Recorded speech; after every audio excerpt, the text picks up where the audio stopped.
सकते हैं आप लोग। देखिए यहाँ पे कह रहा है ऊष्माक्षेपी और ऊष्माशोषी अभिक्रिया का अर्थ क्या है। सबसे पहले ऊष्माक्षेपी यानी इसको कहते हैं एक्सोथर्मिक रिएक्शन। क्या बोलते हैं इंग्लिश में?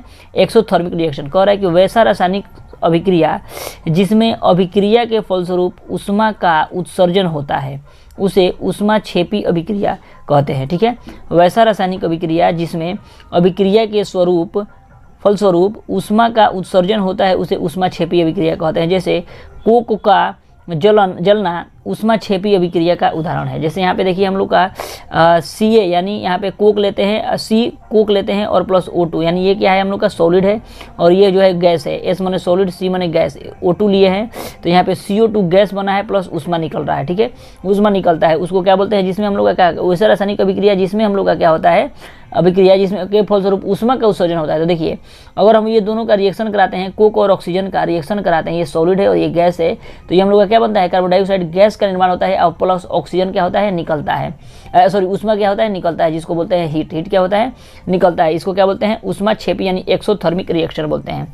उसके बाद नेक्स्ट क्वेश्चन हम लोग का कह रहा है कि ऊष्माशोषी अभिक्रिया। ठीक है, ऊष्माशोषी अभिक्रिया यानी इसको बोलते हैं ऊष्माशोषी, जिसका हम लोग शोषण करते हैं। ठीक है, ऊष्मा का क्या होता है? इसमें शोषण होता है, ऊष्मा का शोषण होता है, इसको कहते हैं इंडोथर्मिक रिएक्शन। ठीक है, अंदर की तरफ हम लोग क्या करते हैं? ऊष्मा का शोषण करते हैं। कह रहा है कि वैसा रासायनिक अभिक्रिया जिसमें अभिक्रिया के फलस्वरूप ऊष्मा का अवशोषण होता है, ऊष्मा का हम लोग क्या करते हैं? अवशोषण करते हैं। वैसा रासायनिक अभिक्रिया जिसमें अभिक्रिया के फलस्वरूप ऊष्मा का अवशोषण होता है उसे ऊष्माशोषी अभिक्रिया कहते हैं। जैसे हम लोग का आंसर में कह रहा है, जैसे लाल तप्त कोक के साथ जल की अभिक्रिया ऊष्माशोषी अभिक्रिया का उदाहरण है। लाल तप्त कोक के साथ जल की अभिक्रिया ऊष्माशोषी अभिक्रिया का उदाहरण है। जैसे हम लोग का देखिए लाल तप्त कोक है ना, यानी इसको भी कोक मतलब कार्बन हो जाएगा, सी को कार्बन को लिए हैं, सॉलिड है। ठीक है, लाल तप्त कोक है और यहाँ पे H2O यानी जल जो है T, जल जो है G यानी यहाँ पे हम लोग का क्या हो गया? गैस हो गया।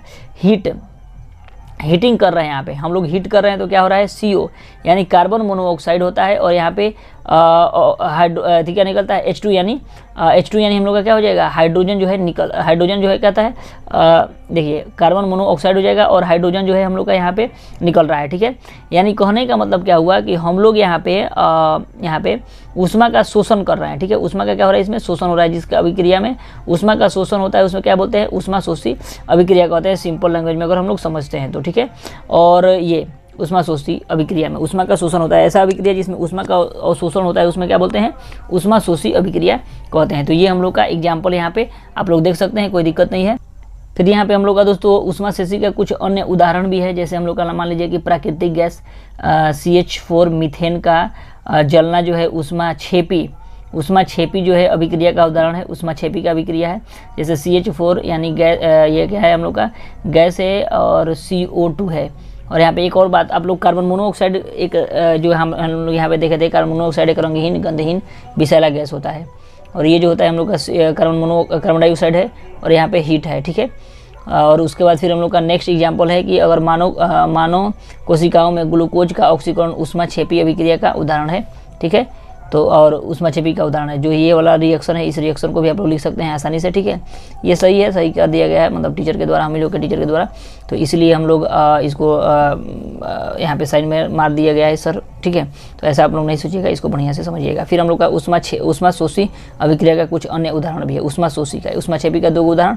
अब ऊष्माशोषी का उदाहरण कौन सा है? तो देखिए ऊष्माशोषी का उदाहरण है हम लोग का नाइट्रोजन और ऑक्सीजन के बीच अभिक्रिया का होना ऊष्माशोषी अभिक्रिया है। नाइट्रोजन और ऑक्सीजन के बीच का अभिक्रिया होना कौन सा है? ऊष्माशोषी का अभिक्रिया है। यहाँ पे हम लोग का यहाँ पे नाइट्रोजन है और प्लस यहाँ पे क्या है? O2 है, हीट है। यहाँ पे हम लोग का 2NO3G बन रहा है, नाइट्रोजन ऑक्सीजन ऊष्मा, हीट जो है नाइट्रिक ऑक्साइड बना रहा है। ठीक है, एक ये उदाहरण हो गया और एक और एग्जाम्पल आपको दे रहे हैं।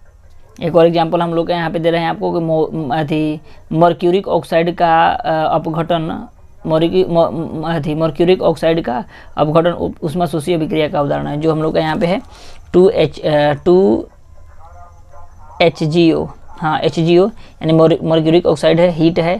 तो यहाँ पे हम लोग का क्या निर्माण हो रहा है? तो यहाँ पे 2Hg यानी लिक्विड प्लस O2 यानी गैस पारा का, और यहाँ पे हम लोग का क्या हो रहा है, ऑक्सीजन का निर्माण हो रहा है। फिर हम लोग नेक्स्ट वीडियो में दोस्तों हम लोग ऊष्मा क्षेपी अभिक्रिया क्यों कहते हैं इसका वर्णन कीजिए, इसको नेक्स्ट वीडियो में हम लोग देखेंगे। अगर चैनल पे आप लोग नए होंगे तो चैनल को सब्सक्राइब कर लीजिएगा, आप लोगों के लिए बहुत सारा चीज़ बेनिफिट मतलब मिल सकता है इस चैनल पर, ठीक है। चलिए मिलते हैं दोस्तों नेक्स्ट वीडियो में, तब तक के लिए जय हिंद दोस्तों।